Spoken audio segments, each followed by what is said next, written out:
칭찬을 받으려고 이 자리를 하려고 간 건 아니었는데 너무 귀하신 말씀, 너무 과하신 격려에 제가 참 몸둘 바를 모르겠습니다. 이 자리에 있으니 몇 분의 생각이 납니다. 제 분들은 뭐 저 말할 거 없고, 저보다 나이가 좀 아랫분 분 중에서는 김재익 박사하고 박세일 교수가 생각이 납니다. 그 두 분의 출중한 능력과 그리고 희생, 그리고 무엇보다도 가장 뜨거운 애국심, 그런 엘리트가 2024년에 좀 있었으면 하는 간절함이 있습니다. 또 하나는 저와 나이가 같았던 후농 김상현입니다.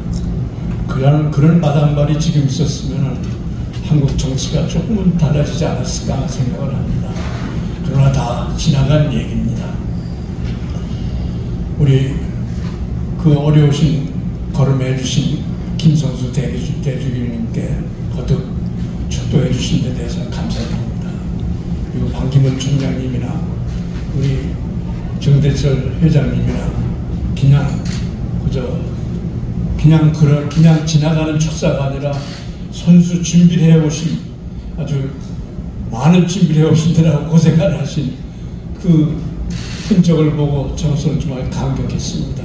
그렇게 마음 써주신 데 대해서 거듭 감사드리고, 무엇보다도 이 올림픽으로, 이 무더위로, 또 여러 가지, 요새 또 갑자기 코로나가 그렇게 유행을 하네요. 이런 여러 가지 사정으로 이 자리에 하기 어려우신 분들도 모두 이 자리에서 뵙고 빛내주셔서 더욱 감사드립니다. 사실은 좀 길게 써야 되는 테마인데, 이 대한민국 역사박물관에서 출판을 하게 되니까 거기 규정이 200자 원고지 2000장을 넘으면 좀 안 되는 걸로 되어 있습니다. 그래서 책이 조금 얄팍하게 됐습니다만 앞으로 제 건강에 허락하는 한은 그걸 좀 보강하고 추가해서 제대로 된 완벽한 책을 내도록 하겠습니다.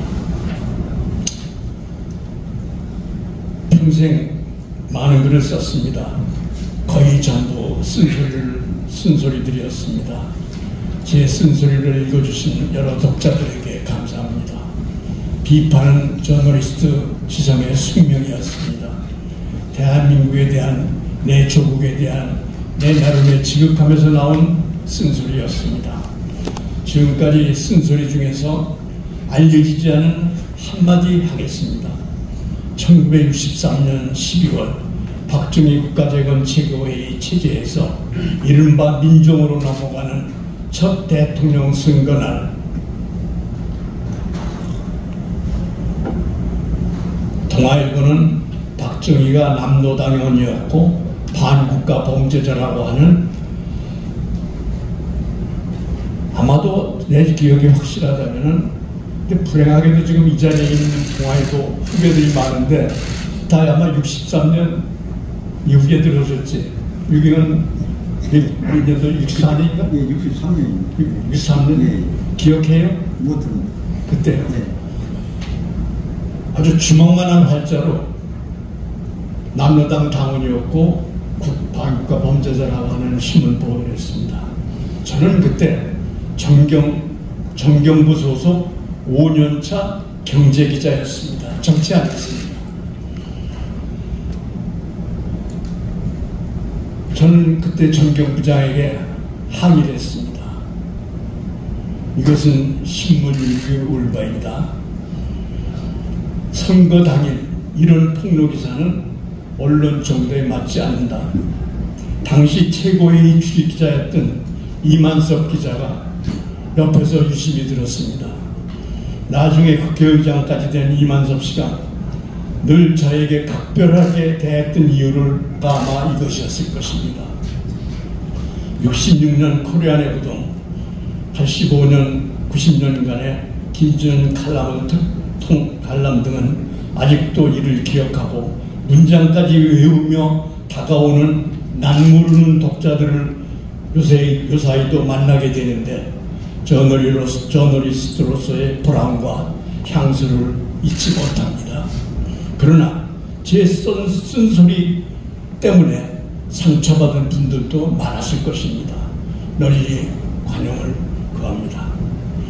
하나의 조직, 그 어떤 종류의 공동체는 특히 국가 민족의 경우 겉으로 기능하는 기구, 제도보다 더 중요한 바로 이 겉으로 보이는 것의 원천과 모태가 되는 것이 있습니다. 뜻, 혼, 가치, 이토스, 모랄 같은 것입니다. 신화라고까지 해도 좋습니다. 이들이 하나의 조직, 특히 하나의 공동체, 국가민족의 경우 정체성, 정통성의 원천이요 핵심입니다. 그러기에 이를 담고 표현하는 상징들, 상징물, 인물, 신화 같은 것은 대한 의식이 있게 마련입니다. 제대로 된 나라와 공동체일수록 융성하는 나라일수록 상징과 의식이 번듯합니다. 지금 대한민국에 어떤 일이 있습니까? 대통령이, 국회가, 대법원이 반헌법, 헌법의 어를 다반사로 어기는데 어찌 대한민국의 얼이 있겠습니까? 대한민국을 대표하는 그 어느 거리, 그 어느 공간, 그 어느 공원, 대한민국을 상징하는 인물이, 사건이, 추억을 담은 것이 없습니다. 지금 대한민국은 단군 이래 최대의 성공 성취와 그 어느 선진국에서도 볼 수 없는 독특한 반동과 도착이 넘쳐나고 있습니다. K-팝과 K-케오스가 공존하고 있습니다. 저는 실망하지 않습니다. 우리가 한민족이 역사 이래 가장 위대한 약진을 했기 때문에 오는 문제군들입니다. 다만 정도, 바른 길보다는 지름길, 새길, 공동체 모두의 것이기보다 내 길, 내 연줄의 것만을 우선했기 때문에 오는 케이오스입니다. 이 과오, 이 도착, 이 반동, 이 혼돈을 극복하기만 하면 우리 대한민국은 인류 생명의 개척자요, 새 문명의 개척자요, 개벽을 여는 명실공히 호모사피엔스에서 엔스로프로센스 신인세로 넘어가는 새 인간, 새 지구촌 시대의 중심이 될 수 있습니다. 지금 세계 지구촌은 한국만이 아니라 선진국, 후진국 모두 근대 500년이 만든 쓰레기, 리지듀얼 처리로 일대 종말론적 위기를 맞고 있습니다. 근대화에 가장 빠르게 성공했기 때문에 그 쓰레기도 가장 빨리, 가장 많이 쌓인 곳이 대한민국입니다. 따라서 한국의 쓰레기 처리에 성공하면 곧 선진 후진국을 막론한 지구촌 쓰레기 처리의 선구자가 되는 것입니다. 제도를 가는 것이 정도를 가는 것입니다. 지름길, 샛길, 옆길을 찾으면 안 됩니다. 이 땅, 이 물, 이 공기, 이 하늘에서 대한민국 국민과 생물이 안전한 생명을 이어갈 수 있는 K환경, K과학, K에너지, K먹거리, K경제, K문화, K안보를 창조하는 것입니다. 근대 현대를 더 발전시키다는 문제의식이 아니라 인간 인류의 근본에 처하는 것입니다.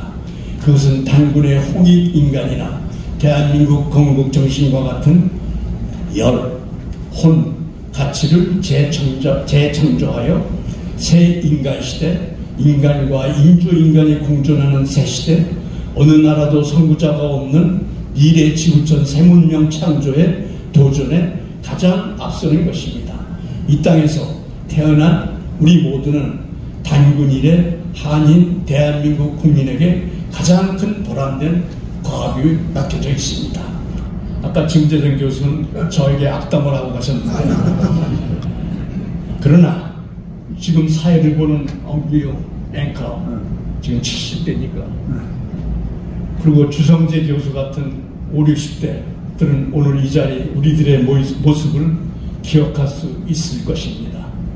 30년대까지 어리 되살아나고 2048년 대한민국 100년에는 K-팝이 아니라 K-얼, K-정신, K-정치가 세계의 으뜸이 되는 꿈이 실현되는 것을 지하에서라도 꼭 보고 싶습니다.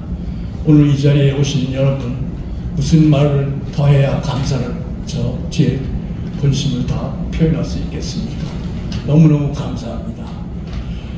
제 인생의 깊이를 다해 거듭 감사드립니다. 이 자리에 모든 분들의 축복 있으시기를 간절히 빕니다. 감사합니다.